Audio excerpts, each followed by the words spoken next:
মনে পড়ে অনেক কথা, এখানে গল্প নয়, সত্য ঘটনা বলা হয়। আজকের এই বিশেষ গল্পটি আমাদের একজন ভিউয়ার্সের অভিজ্ঞতার ঝুলি থেকে নেওয়া। ঠিক গল্প বলা ভুল হবে, এটা একটা অদ্ভুত অনুভূতির নির্যাস।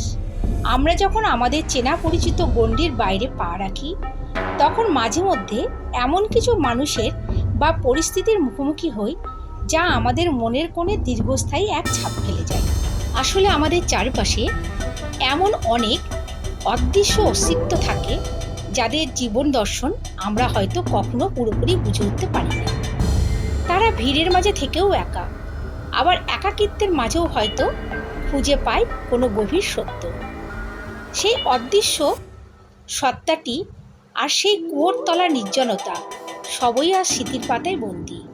কিন্তু প্রশ্নটা থেকেই যায়, আমরা কি আসলে সেই সব অদৃশ্য অস্তিত্বকে বোঝার চেষ্টা করি? আপনাদের কাছে তুলে ধরলাম এই সত্য ঘটনাটি। ওনার এক আত্মীয়, যার নাম অনিমেষ রায়। তিনি কর্মসূত্রে বদলি হয়েছিলেন একটি মফস্বল শহরে। সেখানে তিনি যান ও একটি বাড়ি ভাড়া করেন। সেখানে তিনি শুধু একা নন, ওনার ওয়াইফ এবং 2 ছেলে মেয়েকেও সঙ্গে নিয়ে যান। তো অনিমেষবাবু যে বাড়িটিতে ভাড়া দিলেন, সেই বাড়ির ওনার কিন্তু সেই বাড়িতে থাকতেন না। তিনি ওই দোতলা বাড়িটি ভাড়া দিয়ে অন্য কোনো জায়গায় বাড়ি করে চলে যান। অনিমেষবাবু যখন বাড়িতে যান, তখন দেখেন অন্য একজন ভাড়াটিয়া এসেছে ওই 1 থেকে 1.5 মাস আগে। আর অনিমেষবাবু ভাড়া যান ওই বাড়িরই দোতলাতে। এই বাড়িটির যিনি ওনার ছিলেন, তিনি ছিলেন খুব শৌখিন লোক, তাই বাড়িটিকে খুব সুন্দর করে তিনি বানিয়েছিলেন। সুন্দর বাগান বাড়ির সামনে, বাগানে বিশাল বড় বড় গাছ, তার সঙ্গে নানা রকমের ফুলের গাছ, দোলনা এবং বাচ্চাদের খেলার সমস্ত যাবতীয় সরঞ্জাম। আর ঠিক বাগানের পেছন দিকটায় একটা কুয়ো ছিল, যার চাতালটা সুন্দর করে বাঁধানো ছিল এবং তার চারিপাশে সুন্দর করে ছোট ছোট ফুলের গাছ দিয়েও সাজানো ছিল। আর ছিল কাঁচ দিয়ে তৈরি করা মাছের অ্যাকোরিয়াম। অবশ্য এখন আর সেই অ্যাকোরিয়ামগুলো মৃতপ্রায় অবস্থা, সেখানে নাই জল, না আছে মাছ। সেগুলো সব অযত্ন ও দেখাশোনার অভাবে সব নষ্ট হয়ে পড়ে আছে। অনিমেষবাবু যেদিন বাড়িটিতে প্রবেশ করলেন, ওনার খুব ভালো লাগছিল। এত সুন্দর বড় সড়ো বাড়ি, চারিদিকে এত ফুলের বাগান, বাচ্চাদের খেলার সমস্ত সরঞ্জাম, দোলনা, বড় বড় সুন্দর সুন্দর গাছ, গাছের ছায়া। এবং শুধু তাই নয়, বাড়িটির 3 তলার ওপরের ছাদটিতে সুন্দর করে টি টেবিল পাতা, যেখানে সকালবেলা বা সন্ধ্যের পর একসঙ্গে বসে চা খেতে বেশ ভালোই লাগে। তার উপর উপরি পাওনা নিচের তলায় যিনি ভাড়া এসেছিলেন 1 মাস কি 1.5 মাস আগে, তিনিও খুব সজ্জন ব্যক্তি। ওনাদেরও ছোট্ট পরিবার। আর এই 2 পরিবারের ছেলে মেয়েগুলিও একসঙ্গে বেশ ভালোই বন্ধু হয়ে উঠেছিল। 2-1 দিন বাড়ি ঘরদোর গোছাতে এমনিতেই সময় চলে গেছিল। কিন্তু তার কিছুদিন পর থেকে ওনারা কিছু অদ্ভুত জিনিস নোটিস করতে আরম্ভ করলেন। যেমন ছাদের আলো বন্ধ করে নেমে আসার পর আবার কে যেন ছাদের লাইটটি বারবার অন করে দেয়। দুপুরের পর ওই কুয়ো পাড়ের দিকে যেতে বেশ গাটা ছপছপ করে। কোনোভাবে সেখানে গেলেও ফিরে আসার সময় যেন আর আসা যায় না, কেমন পাটি ভারী হয়ে যায়। সন্ধ্যের পর হঠাৎ করেই যেন মনে হয় ওই বাড়িতে ওনারা ছাড়াও অন্য কারোর উপস্থিতি অবশ্যই আছে, যেটা উপলব্ধি করা যেত, কিন্তু কখনোই তিনি দেখতে পেতেন না বা ওই বাড়ির সবাই দেখতে পেত না। তারপর হঠাৎ করেই কখনো কখনো মনে হতো এ ঘর থেকে ও ঘরে কে যেন ছট করে ছুটে চলে গেল। আবার কখনো খিলখিল করে হাসির শব্দ, আবার কখনো বা চিৎকার করে কান্নার আওয়াজ। তো যেহেতু ওনারা প্রথম ওই বাড়িতে গেছেন, ওনাদের মনে হতো যে আশেপাশে হয়তো কোনো ছোট বাচ্চা আছে, তাই এইভাবে হাসি কান্না করে। প্রথমে ব্যাপারটিকে অনিমেষবাবুরা তেমন গুরুত্ব দেননি। সদ্য পোস্টিং হয়েছে, তারপর নতুন বাড়ি, নতুন জায়গা, একটু তো মানিয়ে নেওয়ারও ব্যাপার আছে। তো এরকম করে প্রায় 1 মাস কেটে গেল। কিন্তু সেই প্যারানর্মাল অ্যাক্টিভিটিগুলো দিনের পর দিন যেন বাড়তেই শুরু করলো। একদিন তিনি চিন্তা করলেন যে নিচতলায় যিনি থাকেন ওনার সঙ্গে এ ব্যাপারে আলোচনা করবেন। তো অনিমেষবাবু একদিন ছুটির দিন দেখে নিচেই যান এবং নিচে সেই ভদ্রলোককে ডাকেন। ডেকে ওনাকে জিজ্ঞেস করেন, আচ্ছা, এই বাড়িতে আসার পর থেকে আমরা কিছু প্যারানর্মাল অ্যাক্টিভিটি উপলব্ধি করছি। এটা কি আপনারাও করেন, না এটা নিছকই আমার মনের ভ্রম? ওনার মুখের কথা শেষ হওয়ার আগেই সেই ভদ্রলোক বলে উঠলেন, হ্যাঁ, ঠিক বলেছেন। আমিও আসার পর থেকে এমন কিছু উপলব্ধি করছি যা আমাদের সবাইকে ভাবিয়ে তুলেছে। আমিও ভাবছিলাম এই ব্যাপারে আপনার সঙ্গে কথা বলা উচিত। জানেন, আমার মেয়ে আমাদের শোবার ঘরের ঠিক পাশের ঘরটিতে সে একাই শোয়, কারণ সে রাতে পড়াশোনা করে। আর আস্তে আস্তে বড়ও তো হচ্ছে, কিন্তু মেয়ে আর ওই ঘরে একা শুতে চায় না। বলে, মা, বাবা, জানো, আমি ওই ঘরে আর একা শোবো না, কারণ রাতে কে যেন আমার পাশে এসে শয়। আমি বুঝতে পারি, কিন্তু দেখিনি কখনো। তারপরে মাঝরাতেই হঠাৎ করে বাগানের দোলনাটা ক্যাচ ক্যাচ করে আওয়াজ করে দুলতে শুরু করে। যেহেতু আমার মেয়ে অনেক রাত অবধি পড়াশোনা করে, তাই আমাদেরও ঘুম সেইভাবে হয় না। আমরা ওই ঘুমের মধ্যেও জেগে থাকার মতো না। কিন্তু আমরা আরেকটা জিনিসও নোটিস করেছি, যে গভীর রাত্রে মাঝে মধ্যেই ওই যে বাগানের দোলনাটা ক্যাচ ক্যাচ করে দুলতে শুরু করে, যেন দেখে মনে হয় কেউ একজন মহানন্দে সেই দোলনায় চড়ে দোল খাচ্ছে। কখনো কখনো মনের ভ্রম কাটানোর জন্য আমি বাইরে বেরিয়েও দেখেছি যে না, বাইরে তো কোনো ঝড় নেই, বাতাস নেই, তাহলে দোলনা এভাবে দোলে কিভাবে সম্ভব?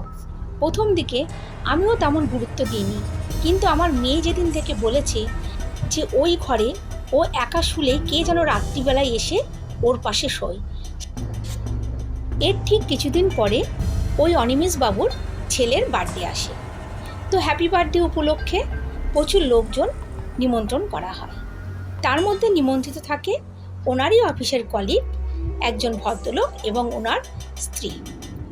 তো খুব মজা করে ধুমধাম করে জন্মদিন পালন হচ্ছে, চারিদিকে হই হই ব্যাপার। কিন্তু তার মাঝখানেই সেই কলিগ বন্ধুর ওয়াইফ বলেন, আমি বাড়ি যাব, আমার ভালো লাগছে না। সবাই জিজ্ঞেস করে, কেন, কি হয়েছে? তিনি কিছুতেই বলতে নারাজ, যেন তিনি কিছু দেখেছেন। সেই সময় ওনার এতটাই শরীর খারাপ করছিল, আর এতটাই তিনি ঘামছিলেন এবং এমন কিছু দেখেছিলেন যা সেই মুহূর্তে বলে সবাইকে ওই বার্থডে পার্টির আনন্দ নষ্ট করতে চাননি। তাই তিনি বাড়ি চলে আসেন ওনার হাজবেন্ডের সঙ্গে। পরের দিন সকালবেলায় সেই কলিগ বন্ধু তিনি ফোন করেন এবং অনিমেষ বাবুকে জিজ্ঞেস করেন, তোমার বাড়িতে যখন পার্টি চলছিল তখন ওই ফ্যাকাশে মতন খালি গায়ে বাচ্চাটা কে ছিল, যে সারা বাড়িময় ছুটে বেড়াচ্ছিল, চোখগুলো কেমন যেন অ্যাবনর্মাল মতন? এই কথা শুনে অনিমেষবাবু চমকে যায়। কই, এমন তো কাউকে আমরা নিমন্ত্রণ করিনি, বা আমাদের বাড়িতে বার্থডে পার্টিতে এমন কেউ আসেনি। তখন সেই কলিগ বলেন, হ্যাঁ, অবশ্যই ছিল, যাকে দেখে আমার ওয়াইফের শরীর খারাপ করতে আরম্ভ করে। হ্যাঁ, এটা নাকি একদমই সত্যি কথা। কিছু মানুষ এমন হন যারা অশরীরীকে দেখতে পান বা তাদের উপস্থিতি উপলব্ধি করতে পারেন। হয়তো সেই অফিসের কলিগের ওয়াইফ সেই মানুষগুলোর মধ্যেই একজন। কথাটা শোনার পর অনিমেষবাবু খুব চিন্তায় পড়ে যান।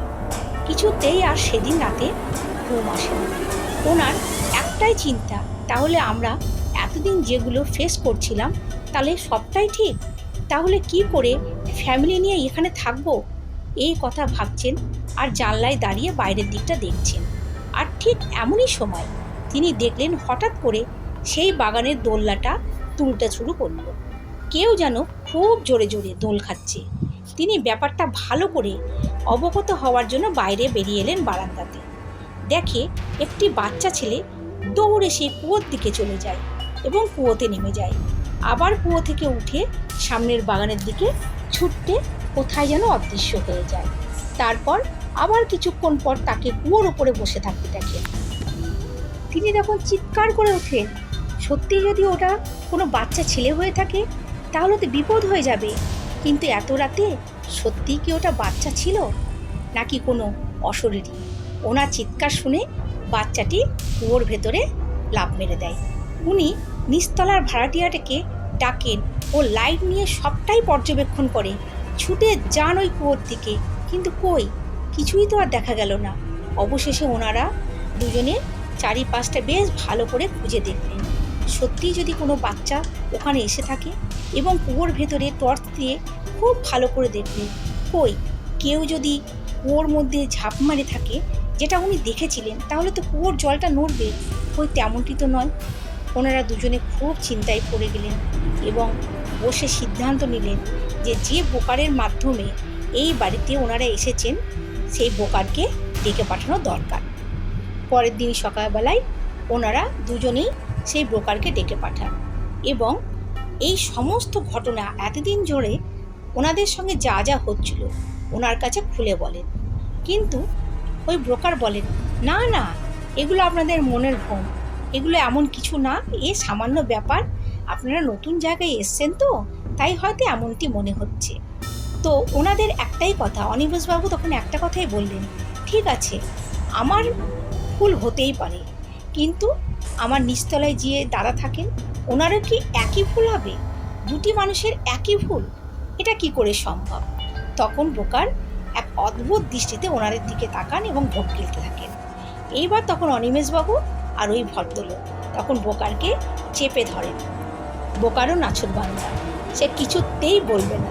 তারপর যাই হোক, অনেক কিছু বলার পরে তিনি বললেন যে হ্যাঁ, এই বাড়িতে ওই বাগানের শেষে যে কুয়োটা দেখছেন, আজ থেকে 2-3 বছর আগে একটি বাচ্চা ছেলে ওই কুয়োতে পড়ে যায় এবং সে মারা যায়। বিশাল বড় একটা দুর্ঘটনা আজ থেকে 2 বছর আগে এইখানে ঘটেছিল। আর তারপর থেকেই এই সমস্ত প্যারানর্মাল অ্যাক্টিভিটিগুলো এই বাড়িটিতে হতে থাকে। আর সেই কারণে এই বাড়ির যিনি ওনার, তিনি এখানে না থেকে অন্যত্র বাড়ি করে চলে যান।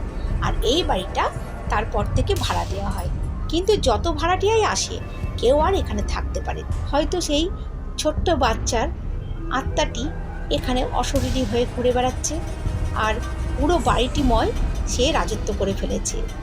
সে হয়তো চায় না তার এই রাজত্বে অন্য কেউ এসে প্রবেশ করুক। তাহলে কেমন লাগলো আজকের গল্পটা? অবশ্যই জানাবেন। আর আপনাদেরও যদি কোনো সত্য ঘটনা জানা থাকে অবশ্যই আমার সঙ্গে শেয়ার করবেন। আমি কোনো একটি পর্বে তা সবাইকে উপহার দেব। আমার চ্যানেলটিকে অবশ্যই সাবস্ক্রাইব করে একটা লাইক করবেন আর আমাকে একটু সাপোর্ট করবেন। আজ তাহলে এই পর্যন্তই, টাটা।